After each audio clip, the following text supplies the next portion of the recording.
जिसको जप कर जीव हो भवसागर से पार। 11वें अध्याय का कमल करे विस्तार। राधे राधे दोस्तों, मैं आप सभी के लिए फिर से लेकर आई हूँ कार्तिक मास के 11वां अध्याय।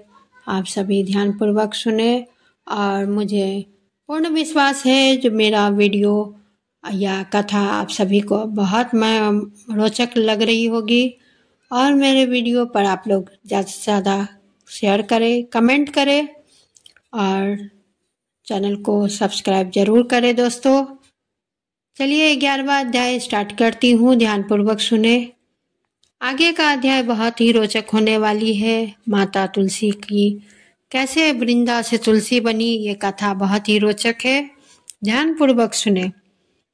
एक बार सागर पुत्र जलंधर अपनी पत्नी वृंदा सहित असुरों से सम्मानित हुआ सभा बैठा था। तभी गुरु शुक्राचार्य वहां आगमन हुआ। उनके तेज से सभी दिशाएं प्रकाशित हो गई। गुरु शुक्राचार्य को आता देखकर सागर पुत्र जलंधर ने असुरों सहित उठकर बड़े आदर से उन्हें प्रणाम किया। गुरु शुक्राचार्य ने उन सबको आशीर्वाद दिया। फिर जलंधर ने उन्हें एक दिव्य आसन पर बैठाकर स्वयं भी आसन ग्रहण किया। फिर सागर पुत्र जलंधर ने उनसे विनम्रतापूर्वक पूछा, हे गुरु जी, आप हमें यह बताने की कृपा करें कि राहु का सिर किसने काटा था। इस पर दैत्य गुरु शुक्राचार्य ने विरोचन पुत्र हिरण्यकश्यपु और उसके धर्मात्मा पुत्र का परिचय देकर देवताओं और असुरों द्वारा समुद्र मंथन की कथा संक्षेप में सुनाते हुए बताया कि जब समुद्र से अमृत निकाला तो उस समय देवरूप बनाकर राहु भी पीने बैठ गया। इस पर इंद्र के पक्षपाती भगवान विष्णु ने राहु का सिर काट डाला। अपने गुरु के मुख से इस प्रकार के वचन सुनकर जलंधर के क्रोध की कोई सीमा न रही।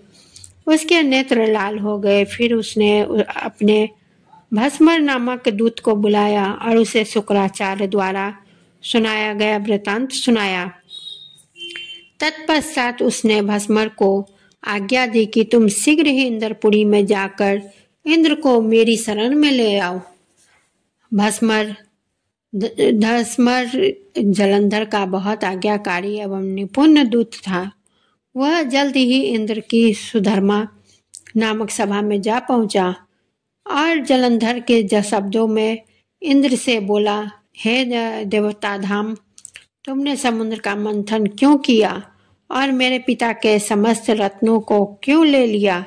ऐसा करके तुमने अच्छा नहीं किया। यदि तू अपना भला चाहता है तो उन सब रत्नों एवं देवताओं सहित मेरी शरण में आ जा, अन्यथा मैं तेरे राज्य का ध्वंस कर दूंगा। इसमें कुछ भी मिथ्या नहीं है। इस इंद्र बहुत विस्मित हुआ और कहने लगा, पहले मेरे भय से सागर ने सब पर्वतों को अपनी कुक्षी में क्यों स्थान दिया और उसने मेरे शत्रु दैत्यों को भी क्यों रक्षा की। इस कारण मैंने उनके सब रत्न हरण किए हैं। मेरा द्रोही सुखी नहीं रह सकता है, इसमें संदेह नहीं है। इंद्र की ऐसी बातें सुनकर वह दूत शीघ्र ही जलंधर के पास आया और सब बातें कह सुनाई।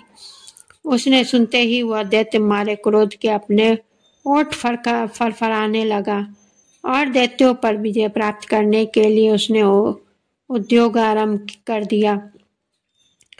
तो सब दिशाओं पाताल से करोड़ों दैत्य उसके पास आने लगे। शुम्भ निशुम्भ आदि करोड़ों सेनापतियों के साथ जलंधर इंद्र ने से युद्ध करने लगा। शीघ्र ही इंद्र के नंदन पवन में उसने अपनी सेना उतार दी। वीरों की शंख ध्वनि और गर्जना से इंद्रपुरी गूंज उठी। अमरावती छोड़कर देवता उससे युद्ध करने चले। भयानक मारकाट हुई। असुरों ने गुरु और शुक्र अपनी मृत संजीवनी विद्या से और देवगुरु बृहस्पति द्रोणागिरी से औषधि लाकर जिलाते थे। जिला रहे थे। उस पर जलंधर ने क्रुद्ध होकर कहा कि मेरे हाथ से मरे हुए देवता जी कैसे सकते हैं? जिलाने वाली विद्या तो आपके पास है। तत्पश्चात यह सागर पुत्र युद्ध भूमि में आकर बड़े तीव्र गति से देवताओं का संहार करने लगा। तब द्रोणाचार्य की औषधि लेने गए तो द्रोणाचल को उखड़ा हुआ सुन पाया। वह भयभीत हो देवताओं के पास आए और कहा कि युद्ध बंद कर दो, जलंधर को अब नहीं जीत सकोगे। पहले इंद्र ने शिव जी का अपमान किया था। यह सुन देवता युद्ध में जय की आशा त्याग कर इधर उधर भाग गए।